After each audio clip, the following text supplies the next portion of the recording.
মধ্যপ্রাচ্যের যুদ্ধের তীব্রতায় ধেয়ে আসছে অর্থনৈতিক মন্দা, জ্বালানি বাজারের অস্থিরতা, বাড়ছে শিপিং ব্যয়, সরবরাহ শৃঙ্খলেও বিঘ্নের সম্ভাবনা দেখা দিয়েছে।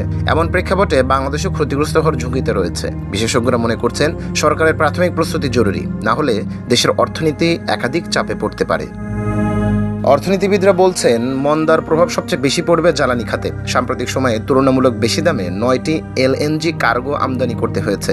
যুদ্ধ দীর্ঘায়িত হলে জ্বালানি খাতে ব্যয় বছরে 40% বা $480 কোটি পর্যন্ত বাড়তে পারে।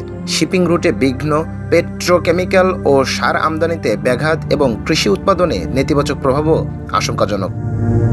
যদিও এশীয় উন্নয়ন ব্যাংক বিশেষ জরুরি সহায়তা প্যাকেজের আওতায় বাংলাদেশ $100 কোটি পর্যন্ত অর্থায়ন পেতে পারে। এছাড়া চলমান ইকোনমিক ম্যানেজমেন্ট অ্যান্ড গভর্নেন্স কর্মসূচির মাধ্যমে জুনে আরও $60 কোটি বাজেট সহায়তা আশা করা যাচ্ছে। জাপান ও ওপেক ফান্ড থেকেও $30 কোটি পর্যন্ত সহায়তার সম্ভাবনা রয়েছে। এদিকে অর্থ ও পরিকল্পনা মন্ত্রী আমির খসরু মাহমুদ চৌধুরীর নেতৃত্বে 7 সদস্যের মন্ত্রিসভা কমিটি গঠন করা হয়েছে। কমিটি বিশ্ব পরিস্থিতি পর্যবেক্ষণ, জ্বালানি ও খাদ্য নিরাপত্তা মূল্যায়ন, বৈদেশিক অর্থায়ন প্রস্তুতি এবং প্রবাসী কর্মসংস্থান সংরক্ষণে প্রয়োজনীয় পদক্ষেপ নির্ধারণ করবে।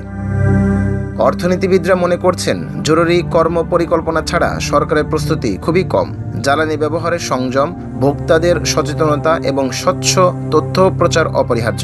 এডিবির সম্ভাব্য সহায়তা স্বল্পমেয়াদে চাপ কমাবে, তবে স্থিতিশীলতার জন্য কাঠামোগত সংস্কার জোরদার করা প্রয়োজন।